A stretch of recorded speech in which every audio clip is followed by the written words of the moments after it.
My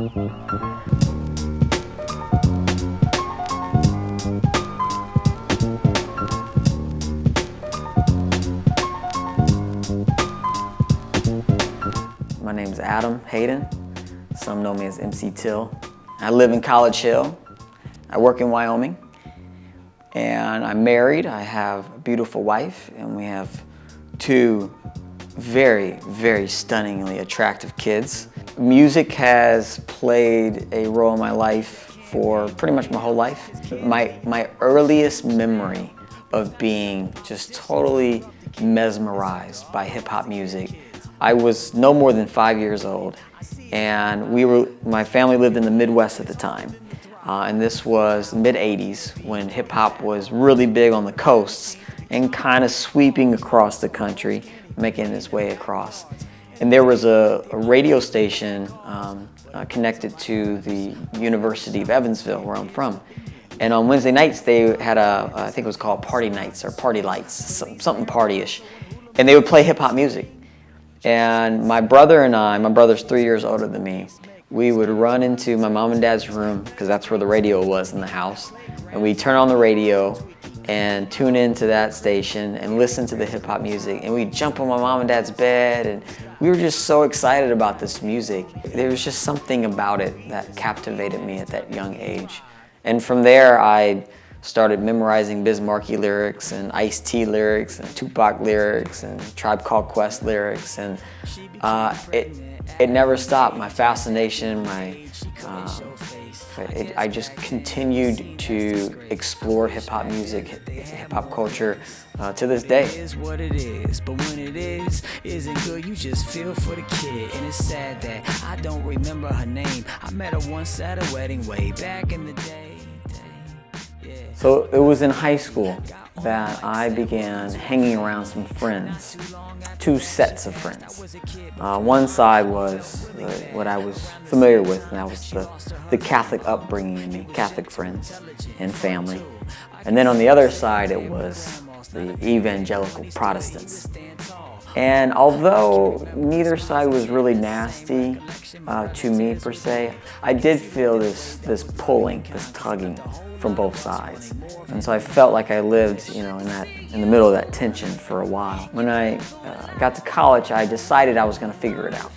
I was going to figure out, the truth, the correct interpretation. There was this side and then the opposing side, and I would study both sides. And it was so fascinating because I would listen to the one side's argument and read about it, and I would say, oh yeah, that makes a lot of sense. I think that's true. And then I'd read the opposing side's argument and I would think, oh yeah, that makes a lot of sense. That's true. But these were opposing positions. And so I really dug in though. I studied, I read about it, I asked people, I listened to pastors, all kinds of stuff. And for a number of years, and wrote about it personally, wrote a lot of music about it. And I don't know where or when or what triggered it, but a thought happened in that time. The thought that I'm never going to know. I'm never going to know the correct interpretation of God or the correct interpretation of Scripture, that I would never know, and that's okay. And this thought it grew bigger and bigger, and then it just blew up into a feeling, and it felt like freedom. It was this feeling of, oh, I don't have to figure this out. I don't have to. I'm never going to know, and that is okay. And that feeling felt really good.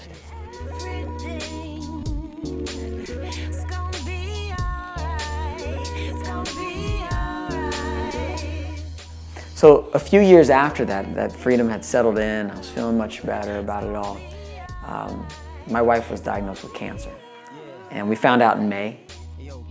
And then in June, July, and August, summer August, she went through chemotherapy that summer.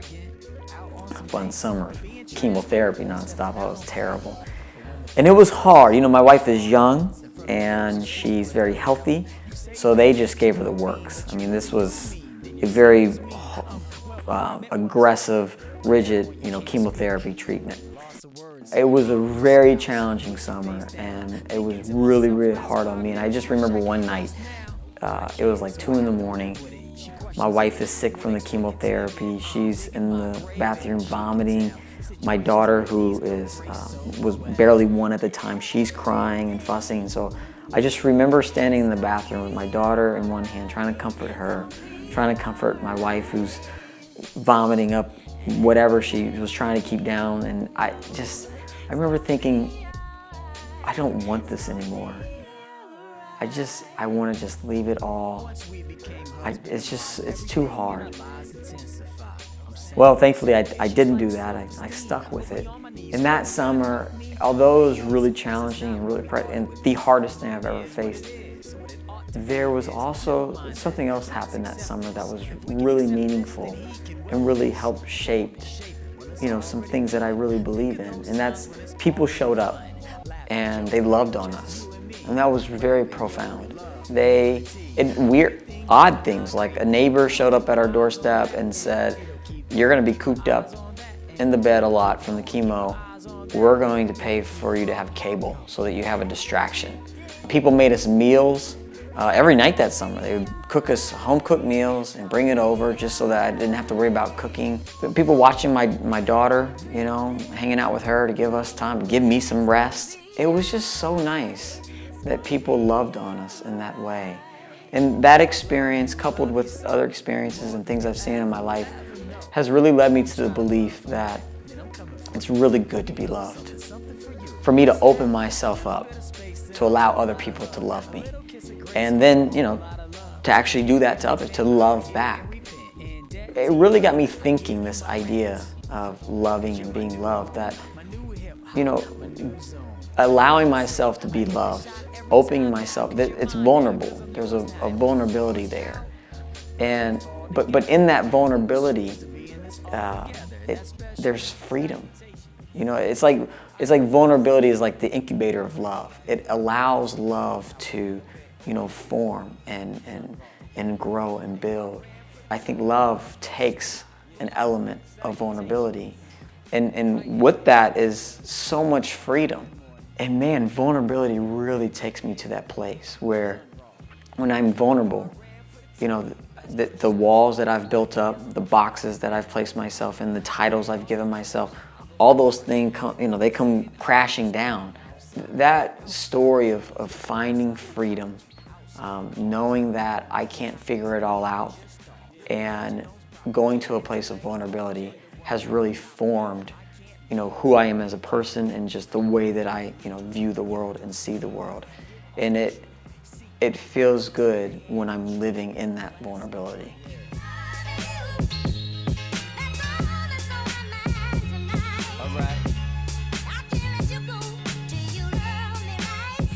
Guess what? Yeah. Alright, check it. Yeah.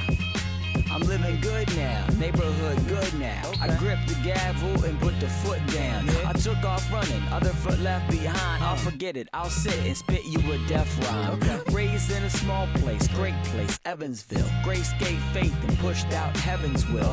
What that really is, I don't really know yet. I'll forget it, I let go and let God control it. Don't get me wrong now, I still put work in.